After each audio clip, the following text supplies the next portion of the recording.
my name is Denisse Espalter. I am from Rochester, New York.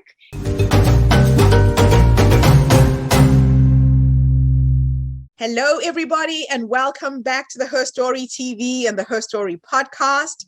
This is Gertrude Matcha here in beautiful Wellington, New Zealand. And today I am graced with the presence of a sister from another mother coming to us all the way from the US. Welcome to our tribe. Tell everybody your full name, where you're based, how old you are, and share your story with us today. Well, thank you so much. I'm so grateful to be on here and sharing my story, but my name is Denisse Espalter. I am from Rochester, New York, and I just turned 40, which is, I just feel like I went over the hump, so I'm 40. And my story really is wanting to help women just pivot their mind and really focusing on themselves and learning to become that better version of who they are inside. So it all started with me. I got married, thought I was living that perfect life, had a baby, but I knew deep inside things were just not what they were supposed to be. That I'll have another baby, maybe this will make things better. Unfortunately, that what did not. During that time in my pregnancies, I found out that I had a severe blood clotting disorder that I inherited from my mom. So it was where I had to inject myself with the blood thinner every day during my pregnancy, both pregnancies. So I did it once and I put myself through it again, but it was all well worth it because my daughters are the best thing in my life. So it was, a hard time to kind of finagle, going through motherhood, doing it again for the second time with a 2-year-old and struggling with what I was doing to myself with injections and all these, doctor's appointments. And then I went through a big slump. I hit, very close to rock bottom when I suffered from postpartum depression after my second one. And I felt scared. I felt super alone. I was having problems with my husband at the time, and I thought this would all be better. And that it was just not. And it was a time where I think that a lot of women are scared to ask for help and wondering what is going on, what is wrong with me. So I took the courage to I spoke to my mother one day and I was bawling in the car and say, I don't know anymore what's wrong. I really think that I'm suffering from postpartum and I don't know how to get a grip of it. So I think to also teaching women to have that courage to really recognizing and nothing is ever wrong or an undoing that you can't fix. So that was one of my first life experiences that I think that really kind of woke me up to get to where I am now.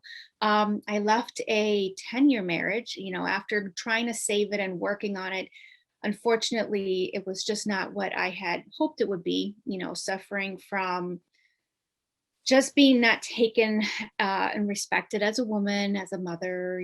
There were times of unfortunate verbal abuse and just not something that I wanted to showcase to my girls that it was okay to be with, and having the strength to actually, move forward after losing my house. I didn't care losing a lot of things, but my sane and my vision for myself and the reasons why I knew who I was losing.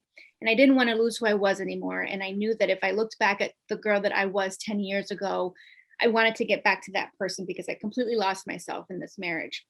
So I took the courage to really step out and leave. But it was, again, one of the better moments, as hard as it was, and as nights of crying and, am I doing the right thing? However, it has been the best blessing in my life. And I strongly believe that things happen for a reason to get you to the other step in your chapter in your life. So, between those big experiences and me, I had an amazing media and advertising career, just was not what I was supposed to be doing. It just was like, okay, all these life experiences, and let's not forget COVID hit, and I had to drop everything. My kids were at home. They're all huge experiences that a lot of women go through. And I really wanted to be, okay, I went through quite a few other things, and that I wanted to be a voice for women to say, hey, it's okay. Go back and stop and reflect on who you are and where you want to be, and remember all those moments that made you, I always say, the strong woman that you were, to get back, and get back out there. So that's what, my story was really just focusing on trying to get women and empower them and just to give them strength to move forward, to get back to what they really are, show their children who they really are as a woman, and just taking care of themselves. I think that society as women, we put a lot of different hats and we lose ourselves in that craziness, but we are able to give birth to children for a reason because we are strong. So I feel that we have to remember that we can conquer anything and just kind of instill that in a lot of women. So that's how I got to where I am today. Wow. What an amazing story. One of the things that I love about your story, Denisse, is just the fact that you allowed yourself to be vulnerable at that moment when you knew you needed help. You had the courage to talk to your mom, to talk to another woman about it. A lot of times we suffer in silence. Mhm. We are trying to just hold it all together. And it doesn't have to be that way. That is actually the hard way to do it. Now, if you were to go back to the younger you, that younger woman who was feeling something is off here, this is not me, I'm not feeling okay, what would you say to her? What 3 nuggets of wisdom would you give her? That's a really good question. I love that 3 nuggets. um, Gosh, that's, I would talk to her and just, as easy of an exercise it may be, write down exactly where you see yourself. And if your vision is not in the direction that you think, and your partner with you is not in the same ship with you, streaming through that river, then that things have to change. If you just kind of awakening yourself, I think awakening who I was, I wish I would have realized that, and not having to have the fear of what others think and the society around you. I think that's a big thing that a lot of people worry a lot of what others are going to say and what your portrayal is going to be. And I always tell a lot of my clients now, a mistake, a situation, or whatever, it's just one point in your life. It's just one thing that you don't have to be, that's not who defines you. So that's what I would definitely go back and kind of reflect on. That's beautiful. And that's really important to remember, that you can create the future that you want. It sounds to me like you were very clear on what that is going to look like. You were clear about what you wanted. And sometimes you don't have to figure out everything. Right. You don't have to figure out all of the steps to get there. It's just being able to visualize the possibility of where you want your life to be, correct? Correct. Absolutely. And once you see that, it's, you just working at it is how you need to kind of look at the bigger picture. And then things start to happen. You start to meet the right people, you start to get the right opportunities. And then you reflect back 5 years from where you were and to where you are now, and your life is totally different. It is so different. I was on a walk the other day with my husband, and I was thinking we were just enjoying being outside, and I was in my head and I was like, wow, this would have not happened 10 years ago. Me just walking, having a beautiful walk, enjoying the weather with my husband, and just having the presence of someone that you consider your best friend. And that, I always say he's my twin flame because we are like this. But it just shows that there is always that second chance, and people need to remember that you are not defined by just one thing.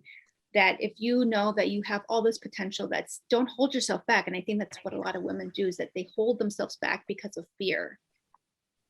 Yeah, fear does get in the way. Yeah. And sometimes you have to feel that fear and just do it anyway. Mm-hmm. I tell people from my experience, when I went through my divorce, I felt like I was jumping out of a parachute, an airplane without a parachute. Yeah. But what I was confident about was that I was going to grow some wings on the way down before I hit the ground. It's so true, and as hard as it is, you really do learn to figure out. And I think that's what becomes, and every divorce is different. Some are, easy to go through, some are very difficult. But at the end of the day, as long as you know how strong that you can get through that other chapter, that, you just have to learn how to focus and how to work through all those emotions, how you're feeling internally, outside, and just kind of I think the biggest thing and what helped me was surrounding myself with the love and support of people that I knew could um, comfort me and support me and help me grow. And I think that sometimes, unfortunately, that might take removing and eliminating negativity and energy that's not going to allow you to grow. And that's Yes. okay. And that's actually perfectly okay. Yeah, I have to totally agree with that as well. I had to get rid of a lot of so-called friends, Yeah. people who were in my circle who were not quite there Right. to support me and back me up. And I was aware of it. And so I lost a lot of friends, especially the kind of friends who were friends with us when we were a couple. Right. A lot of people did surprise me in that they chose a side Mhm. and they didn't choose me or felt they had to choose one or the other side. Did you experience that? Yes, and there was a lot of things that I myself just wanted to just remove anyways, because I knew that the energy wasn't the right energy and around me. But at the same time, and I don't know with you, I'm sure you gained a lot of more people that really were more supportive. Like I have been able to surround myself with such amazing and empowering people that bring such good energy that when you are expressing emotions or things or that they're not bringing you down but lifting you up. And that's what I think is very important to not just women but anybody to really surround yourselves. I always say your mom knows best, when you're growing up and your mom's like, oh, don't hang out with that person, that's not a good person, or don't you should.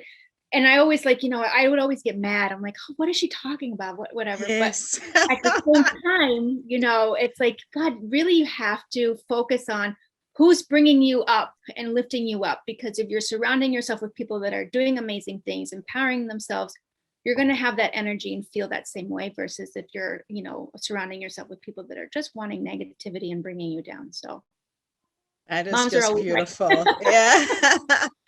So let's look at you now in the future. If time was an illusion Yeah. and your past, your present, your future could exist in the same timeline, and we could teleport you into the 100-year-old you, you're Boy. now a grandmother, you are a great grandmother, and you are sitting there with your little cat on your lap, reflecting on your life and how you've lived it and how you're living it now. If you could have a conversation with that older woman, what would you say to her?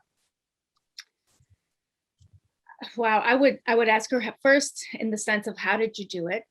But at the same time, I think that the older version of myself would be so proud of where I've gotten and what I've accomplished, and to try to instill the younger version of myself, the same, steps and just the mentality and the mindset of who you can be when you make that change internally.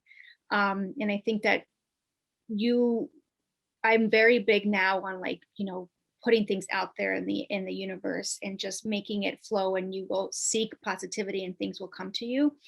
And I think that the older version of myself would really try to instill that, to break away from everything that's bringing you down. I think I keep saying it because it's the bad energy that kind of just surrounds a lot of times our society or the news or this and that. Yes, being informed Mm. is great, but at the same time, just making sure you're clear with your inner core and who you are and Mm. following what your gut is always telling you and to grow. So, Absolutely wonderful. Well, I am so excited that you are now part of our tribe, Denisse. Thank you so much for bringing your wisdom to our platform, being a part of our movement. We look forward to hearing more from you and following you and keeping track with all of the amazing things you're doing in your life. thank you. And thank you to everybody who's tuned in. So if you are that woman who is going through a transition right now, maybe you're going through a separation, maybe you're going through a divorce, there is light at the end of the tunnel. This is an amazing story of what's possible when you honor yourself, when you think about your children and what you want them to see as the future. A lot of women leave their marriages, their relationships, more for their children than for themselves. And Denisse, you're an exact example of that. You were thinking about your daughters and who they would become. Mhm. And I think you made the right move, and now you're living this magical life It's such a pleasure to have connected with you. Oh, thank you. It was a pleasure. Thank you so much. Thank you, everybody. Tune in again tomorrow. This is Gertrude Mache with the Herstory TV and the Herstory podcast. Have a fantastic day wherever you are in the world. Bye for now. Thank you, Denisse.